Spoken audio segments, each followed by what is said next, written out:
Serial Anupama में इस वक्त एक ऐसा धमाकेदार और चौंकाने वाला ट्विस्ट आ चुका है जिसने पूरी कहानी को हिलाकर रख दिया है। जहां एक तरफ खुशियों की उम्मीदें थीं, वहीं दूसरी तरफ एक ऐसी दर्दनाक घटना घटती है जिसने सभी किरदारों की जिंदगी बदल कर रख दी है। दरअसल कहानी की शुरुआत होती है प्रेम के उस फैसले से जिसमें वह अपने सपनों को पूरा करने के लिए एक नया कैफे और रेस्टोरेंट शुरू करता है। सब कुछ ठीक चल रहा होता है, लेकिन किस्मत को कुछ और ही मंजूर था। उसी दौरान एक दिन प्रेम अपने काम में व्यस्त होता है और बिजली से जुड़ा एक जरूरी काम कर रहा होता है। अचानक ही मीटर में तेज स्पार्किंग शुरू हो जाती है। पहले तो सब सामान्य लगता है, लेकिन कुछ ही पलों में हालात बेकाबू हो जाते हैं। तारों में तेज करंट दौड़ने लगता है और उसी वक्त एक भयानक हादसा हो जाता है। प्रेम का पैर फिसल जाता है और वह सीधे स्पार्किंग वाले हाई वोल्टेज तारों की चपेट में आ जाता है। चारों तरफ धुआं, चिंगारियां और अफरा तफरी मच जाती हैं। वहां मौजूद लोग उसे बचाने की कोशिश करते हैं, लेकिन बिजली का झटका इतना तेज होता है कि कोई भी पास जाने की हिम्मत नहीं कर पाता।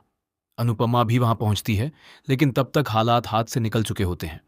वह टूट जाती है, चीखती है और प्रेम को बचाने की हर कोशिश नाकाम हो जाती है। और फिर वही होता है जिसकी किसी ने कल्पना भी नहीं की थी। प्रेम की मौत हो जाती है। यह खबर जैसे ही घर तक पहुंचती है, पूरा माहौल मातम में बदल जाता है। लेकिन सबसे बड़ा तूफान तब आता है जब राही को इस हादसे का पता चलता है।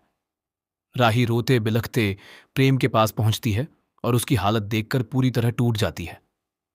वह कांपती आवाज में पूछती है, प्रेम उठो, तुम्हें क्या हो गया है? तुम ऐसे मुझे छोड़कर नहीं जा सकते। लेकिन उसके आंसू और आवाजें अब किसी तक नहीं पहुंचती। इसी दर्द के बीच राही का गुस्सा फूट पड़ता है और वह सीधे अनुपमा पर आरोप लगाने लगती है।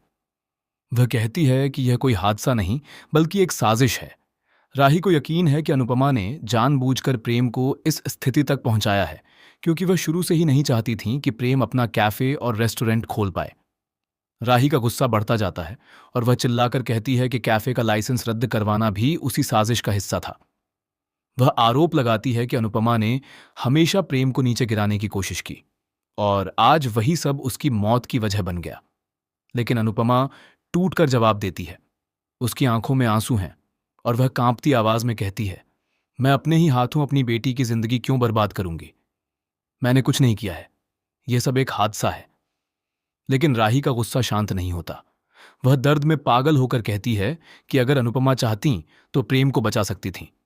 वह आरोप लगाती है कि अनुपमा हमेशा खुद को महान दिखाती हैं, लेकिन आज उन्होंने अपने ही रिश्तों को नहीं बचाया। राही कहती है, आज प्रेम मेरे साथ नहीं है तो सिर्फ और सिर्फ आपकी वजह से। आप एक अच्छी मां कहलाने के लायक भी नहीं हैं। यह सुनकर अनुपमा पूरी तरह टूट जाती है। लेकिन कहानी यहीं खत्म नहीं होती, क्योंकि अब असली ट्विस्ट आना बाकी है। जैसे ही सब लोग इस दर्द में डूबे होते हैं, तभी एक बड़ा खुलासा सामने आने की संभावना बनती है। कुछ लोगों को यह शक होने लगता है कि यह हादसा सिर्फ एक दुर्घटना नहीं, बल्कि किसी बड़ी साजिश का हिस्सा हो सकता है। हो सकता है कि बिजली की वायरिंग पहले से ही जानबूझकर खराब की गई हो। इसी बीच एक और चौंकाने वाला मोड़ आता है। कुछ गवाहों को ऐसा लगता है कि हादसे के समय वहां कोई और भी मौजूद था, जो जल्दी जल्दी वहां से भागता हुआ देखा गया था। क्या यह किसी की सोची समझी साजिश थी? क्या प्रेम की मौत के पीछे कोई बड़ा दुश्मन छिपा है? अब कहानी एक नए रहस्य की ओर बढ़ रही है, जहां हर रिश्ता शक के घेरे में है और हर किरदार के पीछे एक छिपा हुआ सच सामने आने वाला है।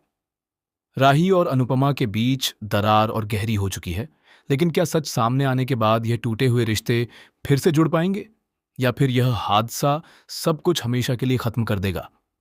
आने वाले एपिसोड्स में और भी ज्यादा इमोशन, सस्पेंस और बड़े खुलासे देखने को मिलने वाले हैं, जो दर्शकों को पूरी तरह हिलाकर रख देंगे। तो दोस्तों, इस जबरदस्त ट्विस्ट पर आपकी क्या राय है? क्या यह सच में एक हादसा था या फिर एक सुनियोजित साजिश? अपनी राय हमें जरूर बताइए।